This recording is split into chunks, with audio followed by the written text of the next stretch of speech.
She's on her way to the Women's Summit at Bryan University right now, where 1,000 women will all be waiting to hear what she has to say. Hoda Kotb is the luncheon keynote speaker, and I cannot wait to see what she's serving. I think she's cooking for 1,000. I love watching her on the fourth hour of the Today Show. Hoda and Kathy Lee make mornings fun, whether it's hearing what's on Hoda's playlist, finding out the latest with her beyond precious puppy Blake, or watching the contents of her purse spilled out for all to see. I'm tuned in. You can also now find Hoda hosting her own radio show Mondays and Wednesdays, 2 to 3 p.m. on Today Show Radio, Sirius XM 108, where Hoda says, I love this, I'm so excited to peel off my Spanx, wipe the shellac we call makeup off my face, get in my fat pants, which I don't think you have, and gab on my new Sirius XM show, letting it all hang out, one of the many reasons she is so, so beloved. Joining us on Reading with Robin, assuming with Spanx. Welcome to Rhode Island. Good morning, Hoda Kotb. How are you? I'm so glad to be with you. I am so excited to have you. You have no idea. I was just like, I can't believe I'm going to get to talk to Hoda on the way to the Women's Summit, and then I'm rushing over there. So will you save me a seat? Yeah, I'm coming. Let me tell you where you're seated. In the front row. That's where you belong. Oh, thank you so much. First, before we start, the biggest of shout-outs to our dear mutual love of the world, Adriana Trigiani. Because she, I was like, I want to talk to Hoda when she's here. Please tell Hoda I have to talk to her.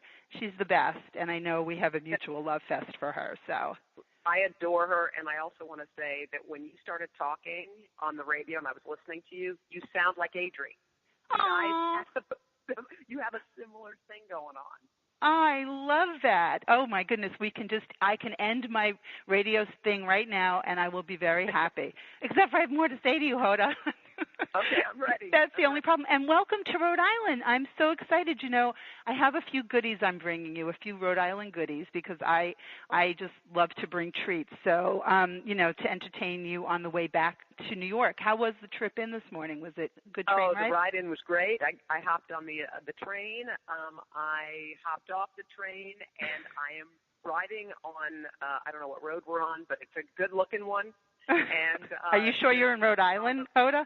I don't know, but there's a Lincoln police trooper on the left. We are driving slowly. Are they escorting you, or they just happen to be there? No, they're waiting to pull us over.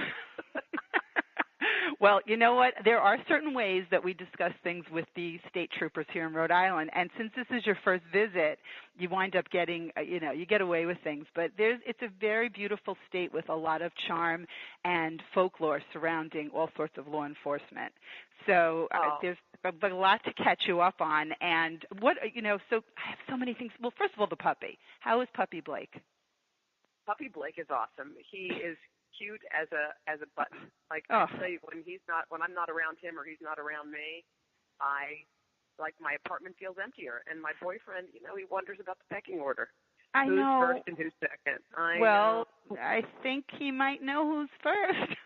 I think he does. I think,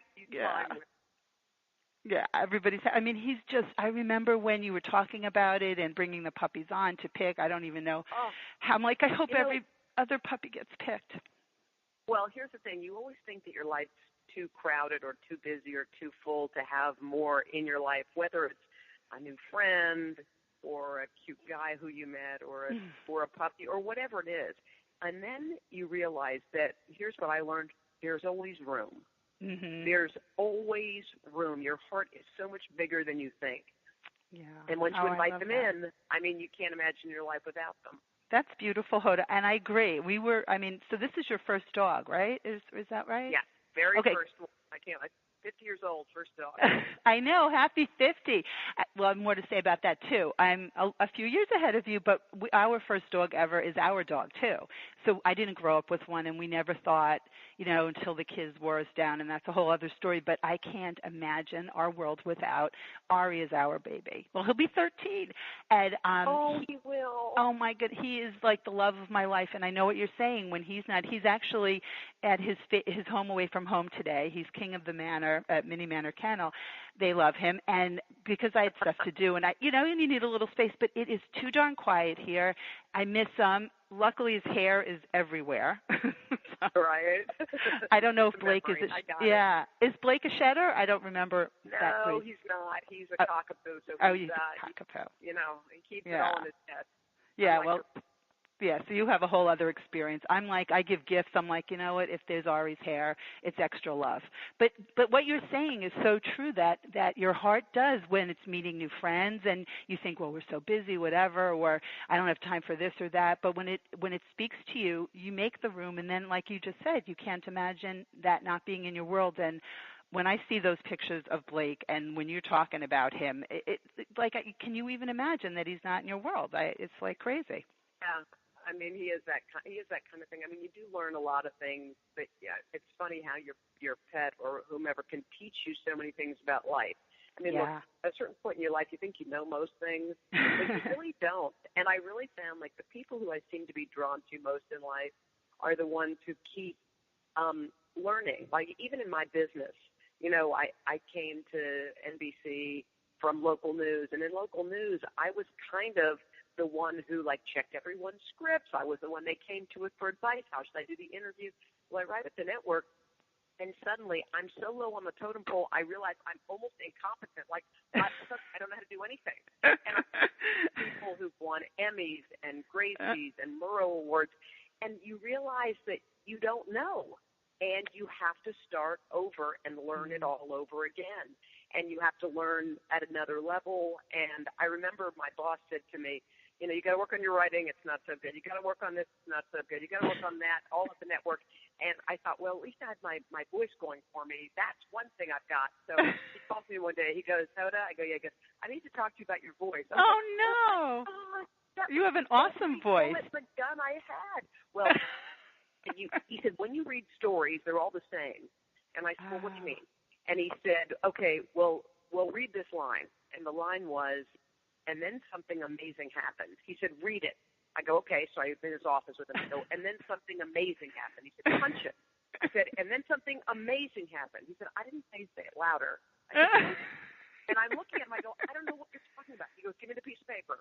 And he looked at me and he goes, and then something amazing happened. He said, did you see what I did? And I learned that day about pauses. Wow. It's you have to keep learning whatever your thing is, whether it's about love or work or what have you. You've got to keep it evolving. I agree. And there's always, when somebody will say they're bored or they have nothing to do, that was an unacceptable thing as children, so we learned that. But there aren't enough hours in the day or moments in the hour to get everything in. Then there's so much to learn, people to meet. But I need to confess, I waste way too much time on Candy Crush. I've seen that. I have to stop. It's getting weird, okay? Something that's hilarious, Hoda, because I haven't played yet, but I have family members who want to borrow my devices because you get extra games or something, right, to play, or you can only play. Yes, you need your 5 lives. Do you want my lives when I see you later? Well, if you want to sneak off. Yes, I do. I just want to play on your thing, okay? But don't you, for you, is that just, there's something about being, I guess, I don't play that. I do plenty of mindless things, I'm sure, where you think you could grab, time from something. I always say time, money, and calories, right? It's limited. And I know I don't spend everything wisely. You do your best, but Candy Crush must be your thing, I guess, right? It is a mindless, it's one of those things that when you've had a day packed full of things, sure, and you just want a few minutes just honestly to decompress and just not let your mind just let it go for the first time of the day maybe. And that seems to be one of the ways to do it. I've avoided that so far because I know me. I'm sure from the way people describe it, if I were to get on Candy Crush, forget it. So I have things that would be similar, to Candy Crush. And some days I just look at the day and think, you do need to decompress. But, social media, I suppose I'm on a little bit too much. But that also enhances, the radio show, and I'm chatting about books, and I'm sharing my favorite authors. So I sort of justify that. But then, of course, I'm on with my high school friends, and we're going back and forth about stuff that happened in ninth grade. I don't know. I guess you can find value there. But besides Candy Crush, what's another way that you like to zone out? I probably, you know what I do? There are a couple of shows I like to watch that wind me down. Nashville is one of my favorites. Oh, it's a great show. Yeah. I love the music. And I started taking up guitar lessons because I'm so into. That's cool. I mean, I can't sing. I don't have musical ability, but I keep thinking, what's something I could do? And that seemed to be one of the things. So I take lessons now on Monday night with my boyfriend, and we just hang out in my living room, and this guy Jason comes over, and we play. That is so awesome. And you had never played guitar before? Fun. That's yeah, so. Had you ever played? Some things. I can play landslide, sort of. I can play, even though no one seems to recognize what it is when I'm playing it. But I bet you little Blake. And what about Big Blake? Little puppy Blake probably loves it, but maybe little you have. Puppy Blake loves it.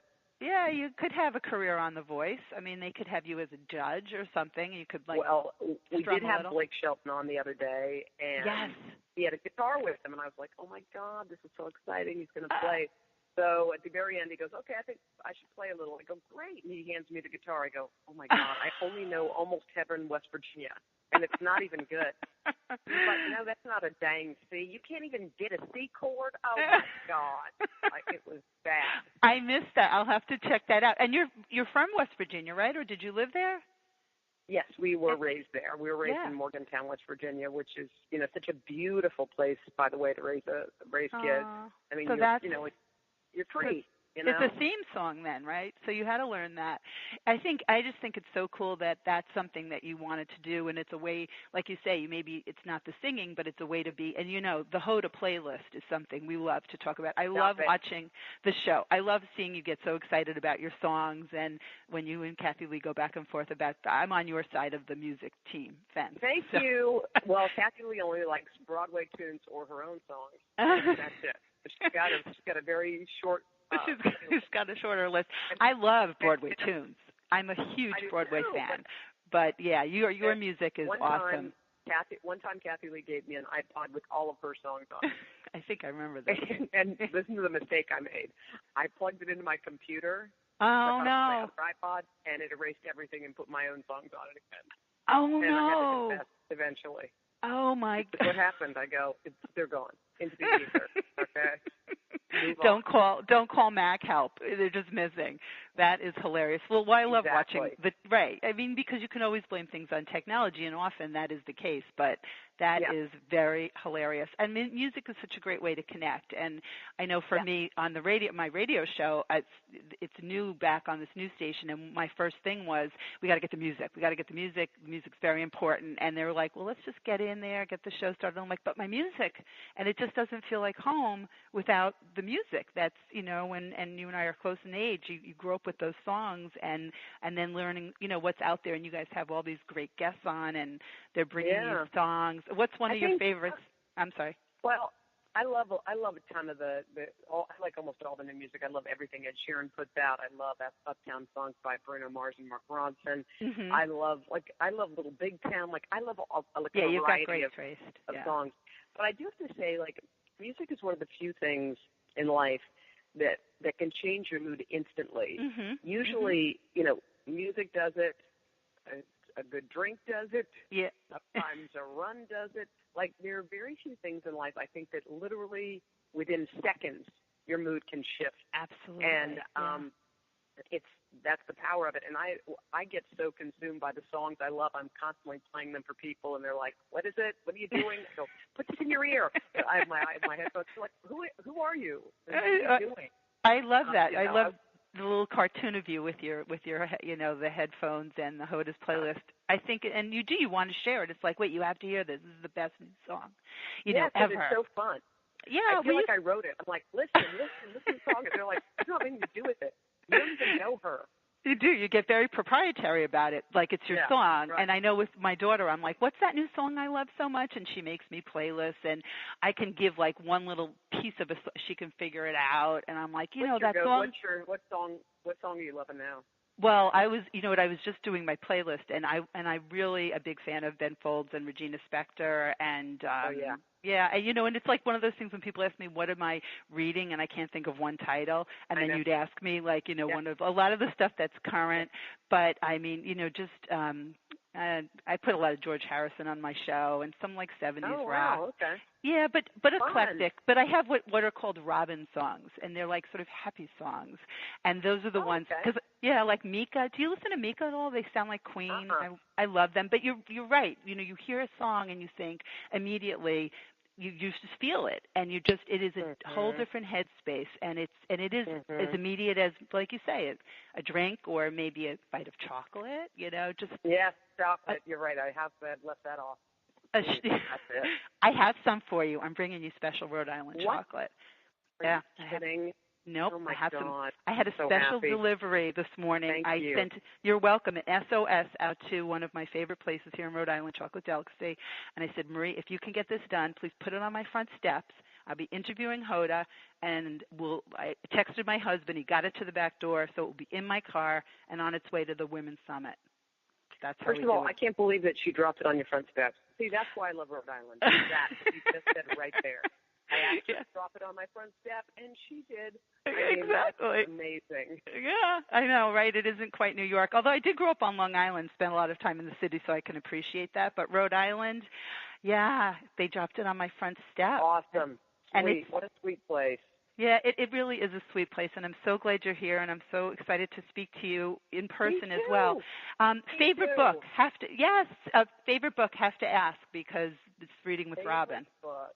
One of them. Look at me. You remember how you said? I know. That's okay. And your books we have to talk about too. You have two fabulous books. Yes, I've got a couple of books. I'm trying to think what my favorite book is right now. Well, I'm bringing you some new favorites too, Hoda. Oh, you are? You have books and chocolate coming your way. Yeah. So if you don't know that's like a perfect night. That is a perfect night. I better think about that. With Blake, you can tell me later. With Blake and your boyfriend, in whatever order that goes, and and what are you talking about at the summit today, or should I wait to be surprised? I think it'll probably be about like overcoming obstacles and realizing that sometimes the brass ring that seems so far away really isn't so far away. I think sometimes you think certain things are almost out of reach. And, for someone like me who didn't really have any context in our business, didn't really have anyone who knew anyone, my parents didn't know what I was even doing, I think it kind of shows that you can kind of navigate your way through different fields. And also, I mean, one of my role models is Meredith Vieira. She's amazing. I love her. But speaking of Rhode Island, Yeah.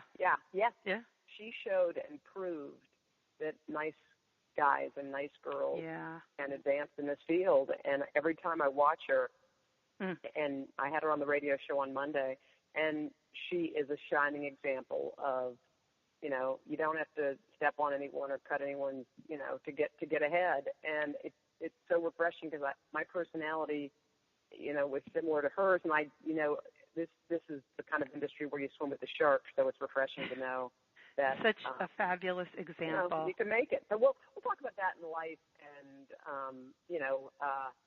it'll be hopefully happy and uplifting. Make you happy, Robin. I am already happy. I'm happy. This is just like putting on a great song. It's just when you got on and I heard your voice, because it's like you're everyone's girlfriend. I mean, I know you probably don't want everyone to be over and around you all day long because that's exhausting, and then you have to play Candy Crush. But I posted on Facebook that I was speaking to you, and every person, love Hoda, I mean, that is the thing that inspires, and I'm sure you feel that from people because you are so nice. You are so sweet, Robin. Well, thank you. I only say what's true and what I mean in my heart. Adriana will tell you that. And you're like this one word name. It's just you just have to say Hoda, and that's the thing. People really or Yoda. Yeah. Look, I did a whole Dateline interview where a guy who was a name injector, one of those guys who's always saying your name in the middle of the interview. called me Yoda the first time. I was like, I'm not going to say anything. I get embarrassed about stuff like that. He goes, anyway, Yoda. So there I was, Yoda. I was like, oh, God. Oh, my. And then it was too late. You know how you can't correct just the answer to it? Yes, you can't correct. Oh, Hoda, that is hilarious. No, you can't. Editing, baby. You can't. That is fun. You can't say anything because it's like when you don't know when someone's name and you call them Mr. or Mrs. or you don't even refer to them and then it's too late. And I never correct. I mean, I usually just take it because all my life it's been wrong. So who cares? It's such an easy name, Hoda. Oh well, yeah. I guess couldn't be any easier.